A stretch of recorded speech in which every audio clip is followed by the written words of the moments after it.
Motor vessel Tosca. Motor vessel Tosca. Vacate your engine room.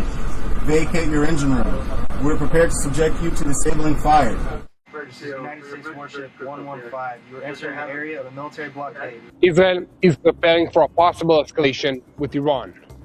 A third aircraft carrier is on its way to the region, and Iran has issued a surprise threat. The Ghadir-class midget submarine is 29 meters long, displaces 120 tons submerged, and cost the Islamic Republic of Iran approximately $15 million to build. It is diesel-electric. It is quiet. And right now, 3 of them are sitting on the bottom of the Strait of Hormuz in 80 feet of water with their engines off, arranged in a staggered line 4 nautical miles apart, waiting for something that cost $13 billion to sail between them. The date is fabricated. The operation is fictional. Every weapon, every system, every dollar figure, and every specification in this story is real. 0437 local time. The first Ghadir powers up its passive sonar array from the mud floor of the strait. The crew of 18 hears what they were told they would hear. Blade rate, shaft frequency, the unmistakable acoustic signature of a Nimitz-class nuclear aircraft carrier making 12 knots through water that is, in some places, barely 200 feet deep. The narrowest shipping lane in the strait is 21 miles wide. The carrier is inside it. The Ghadir's captain does not transmit. He does not activate radar. He checks a stopwatch taped to the periscope housing and waits. His entire attack plan fits on a single laminated card. He has rehearsed it 40 times in a reservoir outside Bandar Abbas. $15 million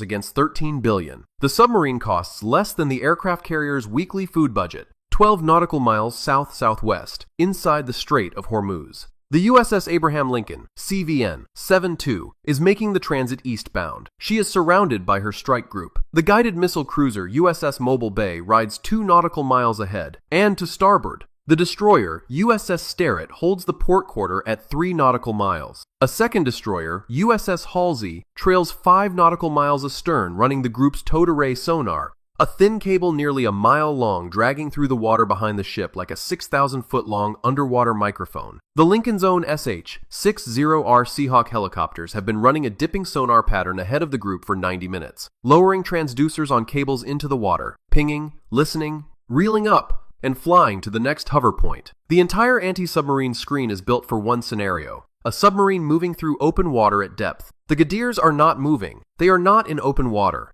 They are sitting in 80 feet of silt and thermocline scatter on the continental shelf. Engines cold, generating no blade noise, producing no flow signature, doing the one thing American anti-submarine warfare doctrine handles worst: nothing. 4 nautical miles northeast of the lead Ghadir, on the seafloor. Lieutenant Commander Davoud, the tactical coordinator for the ambush cell, sits in the second submarine. His boat is the command unit. He carries the only encrypted burst transmitter in the cell, a system that compresses a 3-second message into a 0. 4-second transmission, making it nearly impossible to direction find before the signal dies. His orders from Iran, the Islamic Republic of Iran Navy, are precise. Wait until the carrier passes the first submarine. Wait until the carrier is between the first and second submarines. Transmit the single-word execution code. All 3 boats fire simultaneously. Then run southeast at maximum speed for the Iranian coast, 38 nautical miles away. The plan is not stupid. The plan is genuinely elegant. Iran has studied American carrier group transits through Hormuz for 30 years. They know the formation geometry. They know the sonar coverage gaps. They know that a Nimitz-class carrier draws 37 feet and cannot maneuver aggressively in the shallow lanes without risking grounding. They know the American destroyer's hull-mounted sonar performs poorly in shallow, warm, acoustically cluttered water. They know that active sonar pinging in the strait bounces off thermal layers, biologics, wrecks, and the uneven bottom topography in ways that produce dozens of false contacts per hour. The American crews have a word for Hormuz anti-submarine warfare. They call it a nightmare. The Iranian assumption is simple. If the submarines do not move and do not transmit, the Americans cannot find them before the carrier enters the kill zone. And if the carrier enters the kill zone, 3 submarines firing a combined 6 torpedoes at a range of 2 to 4 nautical miles will produce at least 1 hit. 1 torpedo hit on a carrier changes the world. 12 nautical miles south-southwest, aboard USS Mobile Bay. Commander Reyes stands in Mobile Bay's Combat Information Center at 0441. The blue glow of the SPY-1B radar displays fills the compartment. Mobile Bay is a Ticonderoga-class cruiser, 567 feet long, carrying 122 vertical launch cells loaded with a mix of SM-2 Block 3 IB surface-to-air missiles at $2.1 million each, and Tomahawk cruise missiles at $1.87 million each. She has a hull-mounted AN, SQS, 53C sonar, and an SQR, 19 towed array. In open ocean, her sonar team can detect a submarine at 30 nautical miles or more. In the Strait of Hormuz, they are getting useful data at maybe 6 nautical miles on a good bearing, and considerably less in the acoustic shadow zones created by the shallow, warm water. Reyes knows this. Every surface warfare officer who has transited Hormuz knows this. The doctrine is simple. Flood the zone with helicopters. Use dipping sonar to fill the gaps. Keep active pinging, going to force any submarine to stay deep and slow and avoid moving into a firing position.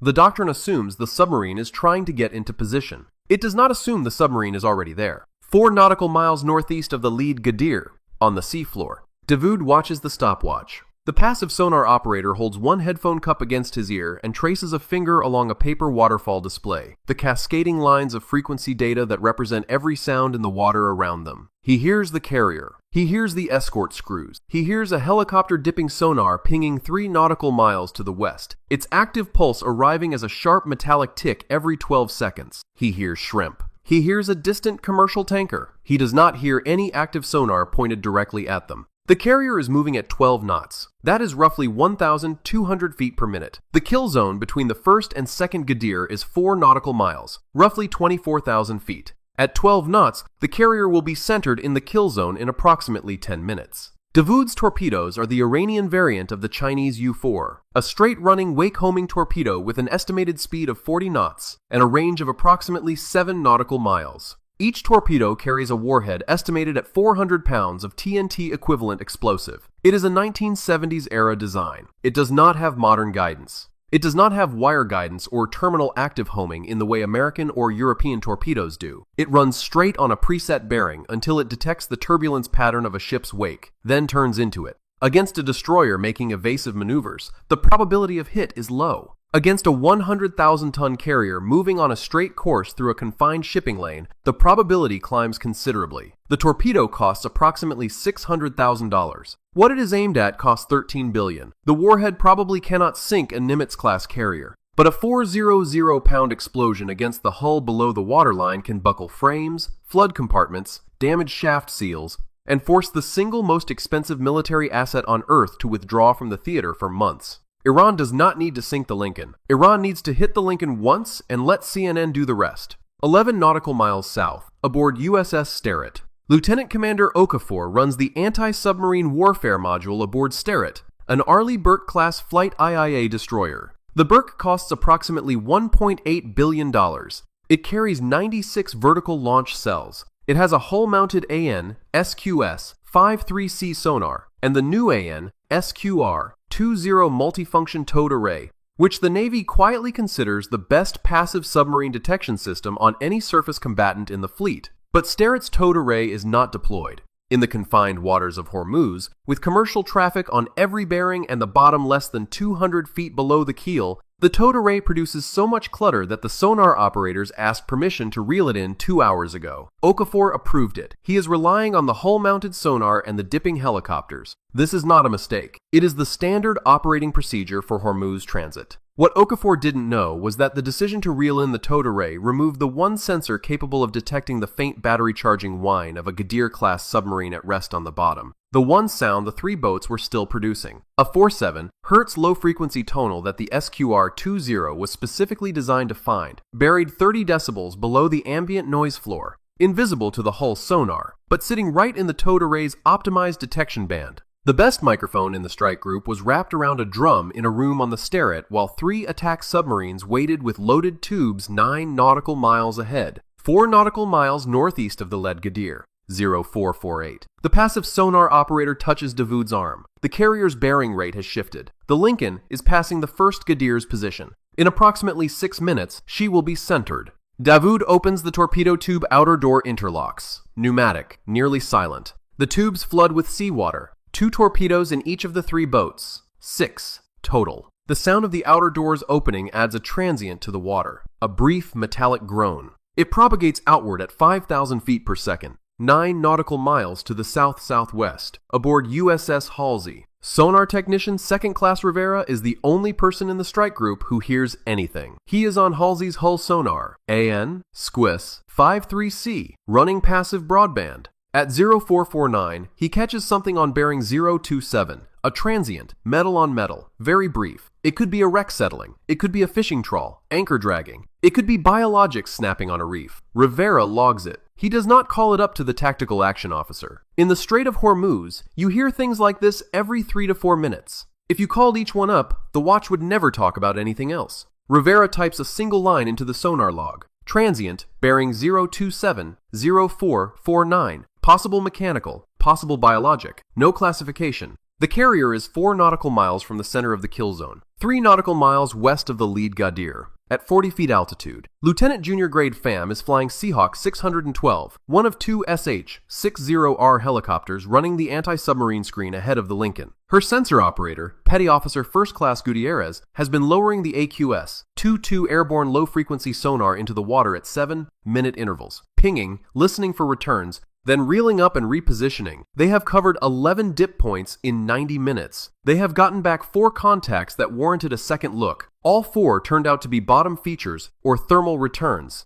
They have not dipped on the bearing where the Gadirs are sitting. The dipping sonar pattern was planned before the transit began. It is a probability-based search optimized for a submarine approaching from the south. The direction intelligence suggested an Iranian boat would come from. The pattern does not cover a submarine already positioned inside the strait along the northern shelf. The helicopters are looking in the right ocean. They are looking in the wrong part of it. 4 nautical miles northeast of the lead Gadir. 0453. Davoud checks the stopwatch. He checks the bearing rate one more time. The Lincoln is 2 nautical miles from the center of the kill zone. At 12 knots, that is roughly 6 minutes. He picks up the handset for the burst transmitter. 9 nautical miles to the south-southwest, aboard USS Halsey. Rivera hears something again, bearing 029 this time. Not a transient, a carrier wave. 0.4 seconds of compressed signal on a frequency that his system flags automatically as a known Iranian naval burst communications band. The display blinks red. Rivera does not hesitate this time. He keys the intercom. Contact Sierra 47, bearing 029, electronic intercept, Iranian burst comms. Confidence high. The tactical action officer aboard Halsey, Lieutenant Commander Cho, is on the net in 8 seconds. He patches it to the strike group commander aboard Lincoln. That burst transmission just told the entire American strike group something that passive sonar, active sonar, and 2 helicopters could not. There is an Iranian submarine to the north-northeast. It is communicating. Submarines only communicate when they are about to do something. 0454. The strike group commander, Rear Admiral Price, aboard Lincoln, issues a single command across the anti-submarine warfare net. Prosecute Sierra 47. All units. Things begin to happen in 3 places at once. 3 nautical miles west of the lead Gadir. At 40 feet altitude, Pham banks Seahawk 612 hard to the east. Gutierrez is already reeling the dipping sonar cable back up. The helicopter crosses 2 nautical miles in under 4 minutes, arrives on bearing 029 from Halsey's fix, and drops the AQS, 2-2 sonar transducer into the water. Gutierrez goes active. A 1,500-watt pulse blasts outward through the shallow water at 5,000 feet per second. At this range and depth, the return arrives in under 3 seconds. Contact. Solid return.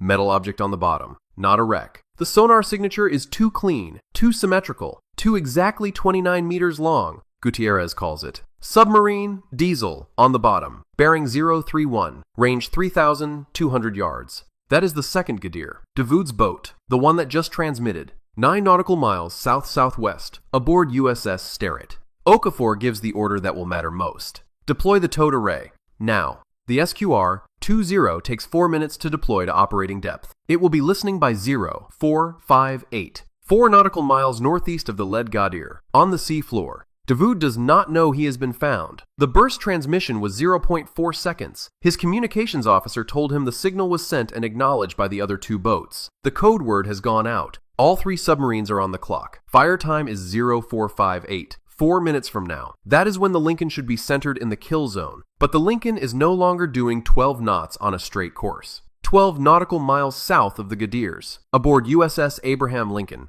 Admiral Price has ordered an emergency turn. The Lincoln's 4 bronze screws churn the water as the 100,000-ton warship begins a ponderous turn to starboard, away from the threat axis. A Nimitz-class carrier at 12 knots takes approximately 3,200 feet to complete a course reversal, roughly half a nautical mile. She cannot stop. She can only turn. The turn begins at 0455. The carrier was 2 nautical miles from the center of the kill zone. The turn will add distance, but she is still inside torpedo range for all 3 Gadirs. 3 nautical miles from Davud's Gadir, at 40 feet altitude. Seahawk 612 releases an ANSSQ 6.2 diecast sonobuoy, a directional active sonobuoy that costs approximately $2,200. It parachutes into the water, deploys its transducer, and begins pinging on command. Gutierrez now has 2 active sources in the water, the dipping sonar and the sonobuoy. He cross-references the bearings. He gets a second contact, 4 nautical miles southwest of the first,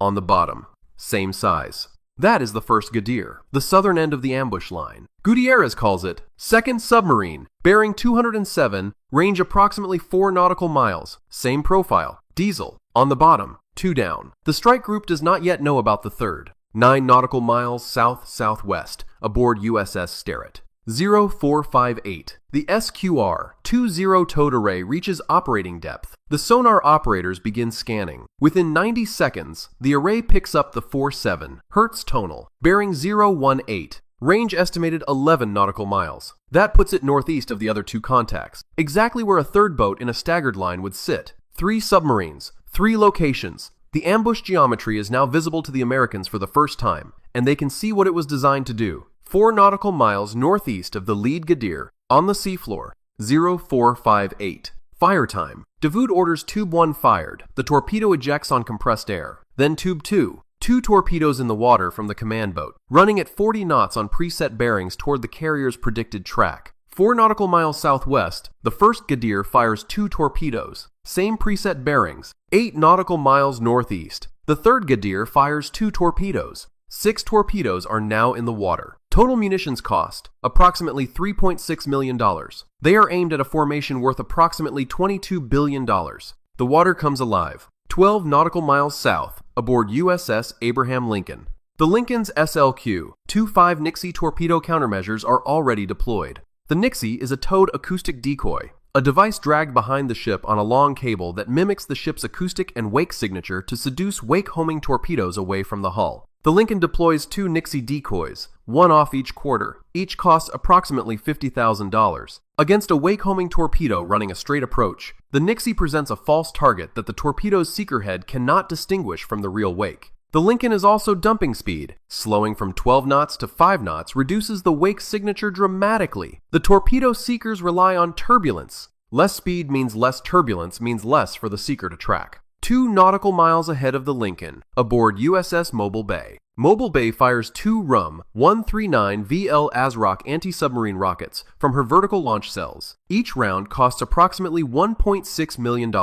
Each is a rocket-boosted delivery vehicle that flies to a designated point, drops a Mark 54 lightweight torpedo by parachute into the water, and lets the torpedo search for the target. The Mark 54 is 12.75 inches in diameter, runs at 40 knots, carries a 96-pound warhead, and costs approximately $400,000. It is small, it is smart. Against a 120-ton submarine with a thin hull, 96 pounds is more than enough. The first ASROC is targeted at Davud's boat, the second at the southern Gadir, 3 nautical miles from Davud's Gadir, at 40 feet altitude. Seahawk 612 drops a Mark 54 torpedo directly. No ASROC needed. Gutierrez has a solid position on the second contact. The torpedo hits the water, activates its seeker, and begins a circular search pattern centered on the Gadir's last known position. Davud has 2 problems now. His torpedoes are running, but a Mark 54 is hunting him in water that is 80 feet deep. There is nowhere to go. A Gadir-class submarine has a maximum submerged speed of approximately 11 knots. The Mark 54 runs at 40. The submarine cannot outrun it. It cannot outdive it.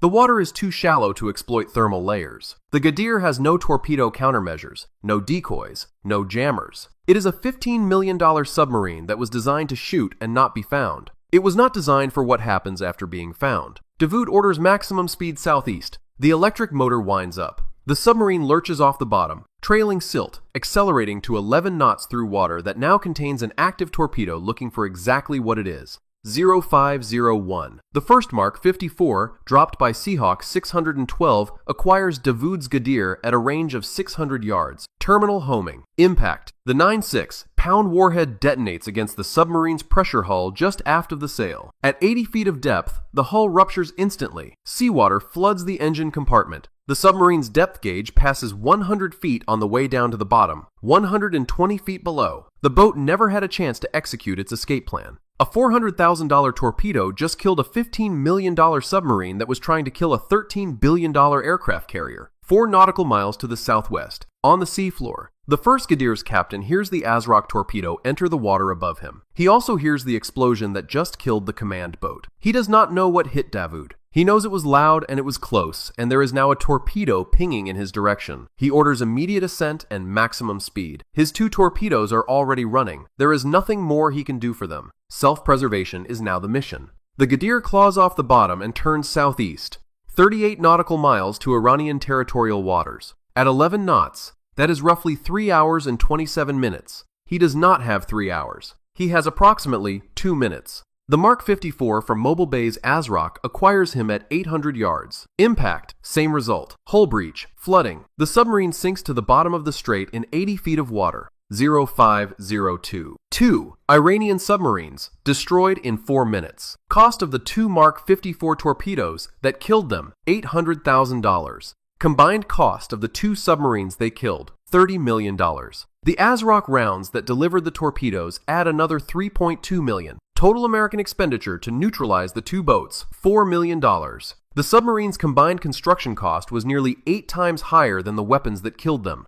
8 nautical miles to the northeast. The third Gadir. The third captain heard everything. 2 explosion. He transmitted once after firing, a brief burst to confirm torpedoes away. That transmission was intercepted by Halsey's electronic warfare suite. Bearing 041. Sterrett's towed array confirms with the 47 Hertz tonal. The third submarine is running at maximum speed toward the Iranian coast, 31 nautical miles away. Seahawk 614. The second helicopter is already repositioning. The pilot covers 6 nautical miles in 8 minutes and drops a sonobuoy pattern across the submarine's predicted escape route. The third Gadir is now being tracked by passive sonobuoy, towed array, and active dipping sonar simultaneously. It is the most tracked object in the Strait of Hormuz. Sterrett fires a VL Azraq. The rocket arcs north, drops its Mark 54 payload. Acquisition at 900 yards. The third captain attempts a crash dive. In 80 feet of water, a crash dive means hitting the bottom at speed. The Mark 54 catches the submarine at 70 feet. Detonation. Hull failure. The third getter joins the other 2 on the floor of the strait. 0507. 3 Iranian submarines destroyed in 9 minutes. 12 nautical miles to the south, aboard USS Abraham Lincoln. The 6 Iranian torpedoes are still running. 4 of them were aimed at where the carrier was 9 minutes ago. The Lincoln's emergency turn and speed reduction shifted her position nearly a mile from the predicted track. 3 of those 4 torpedoes run through empty water. Their seekers find nothing. They exhaust their propulsion and sink. The 4th finds a wake signature, not the Lincoln's. The Nixie decoys. The torpedo turns into the false wake, closes to 50 feet, and detonates. The Nixie is destroyed. A $50,000 decoy just absorbed a $600,000 torpedo. The 2 torpedoes from the third Gadir, fired from 8 nautical miles northeast, were aimed at the predicted position of the carrier's escort screen. One runs out of fuel 1,100 yards from USS Halsey, never having acquired a target. The 6th and final torpedo acquires a wake signature that turns out to be a Panamanian-flagged oil tanker, the MV Pacific Harmony, making 8 knots through the outbound shipping lane. The torpedo's wake-homing seeker locks onto the tanker's wake. It detonates 20 feet from the tanker's stern. The blast buckles 3 hull plates below the waterline. The engine room floods. The tanker lists 11 degrees and goes dead in the water. No fatalities. But 280,000 tons of crude oil begins leaking into the Strait of Hormuz from a 4-foot gash in the inner hull. The oil will take 14 months to clean up. The cleanup cost will exceed $3 billion. The tanker's insurance alone will trigger the single largest maritime claim in Lloyd's of London's history. Iran launched 6 torpedoes worth a combined $3.6 million. None of them hit the carrier, but the one that hit a tanker will cost more than everything else in this story combined. Aboard USS Abraham Lincoln 0512, Admiral Price stands in flag plot receiving damage reports. His carrier is untouched. His escorts are untouched. His helicopters killed 3 submarines in 9 minutes using weapons that cost less than a single Gadir to build. By every tactical measure, this was a decisive American victory. The CNN broadcast 3 hours later opens with footage of oil spreading across the Strait of Hormuz. The anchor says the word carrier once in a 1-2 minute segment. She says the word tanker 14 times. Global oil futures spike 18% before the New York markets open. The Strait of Hormuz is closed to commercial traffic for 9 days while salvage teams work the tanker and divers survey the 3 submarine wrecks for unexploded ordnance. During those 9 days, approximately 189 million barrels of oil do not transit the strait. At the pre-crisis price of $78 per barrel, that is roughly $14.7 billion in delayed energy shipments. Iran spent $45 million on 3 submarines and $3.6 million on 6 torpedoes. Total investment, $48.6 million.